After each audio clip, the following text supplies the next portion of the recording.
Akbar പണിപ്പുര ടാസ്കിലൂടെ chicken ബിരിയാണിയും പൊറോട്ടയും mutton കറിയും എല്ലാം നേടിയെടുത്തിരിക്കുകയാണ്. അടിപൊളിയായിട്ട് തന്നെ അക്ബർ ആ ഒരു ബുദ്ധിപൂർവ്വം തന്നെ ആ ഒരു പണിപ്പുര ടാസ്ക് പൂർത്തിയാക്കി. ആദ്യം അക്ബർ വിചാരിച്ചത് വീട്ടുകാർക്ക് എല്ലാവർക്കും ഉപകാരപ്പെടുന്ന സാധനങ്ങളെല്ലാം എടുക്കാമെന്നാണ്. അഭിലാഷിന് ഒരു സോക്സ്, അതുപോലെ വീട്ടുകാർക്ക് അത്യാവശ്യമായുള്ള ഫുഡ് ഐറ്റംസ് ഇതെല്ലാം എടുക്കാമെന്നാണ് അക്ബർ വിചാരിച്ചിരുന്നത്.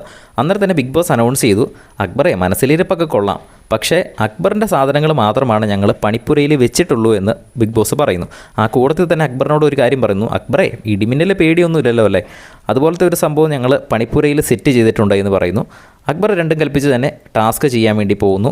ബസറടിച്ച് നേരെ പണിപ്പുരയ്ക്കകത്ത് കയറിയപ്പോൾ ഇടിമിന്നൽ മിന്നുന്നത് പോലെ ലൈറ്റ് അവിടെ ഇന്ന് മിന്നുന്നുണ്ടായിരുന്നു.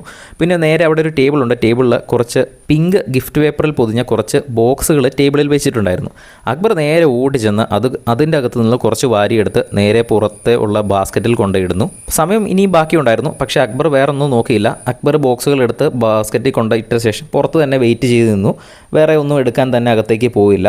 കാരണം കുറച്ച് പോയിന്റുകളുണ്ടല്ലോ, ആ ഒരു പോയിന്റിൻ്റെ അടിസ്ഥാനത്തിൽ മാത്രമേ എടുക്കാൻ സാധിക്കത്തുള്ളൂ. അതുകൊണ്ട് തന്നെയാണ് അക്ബർ വീണ്ടും അകത്തേക്ക് പോകാതിരുന്നത്. ഒരു ടാസ്കിലൂടെ അക്ബർ ആ ഫുഡ് ഐറ്റംസ് എല്ലാം നേടിയെടുത്തിരിക്കുകയാണ്. കൂടുതൽ ലൈവ് അപ്ഡേറ്റ്സിനായിട്ട് ചാനൽ സബ്സ്ക്രൈബ് ചെയ്യുക.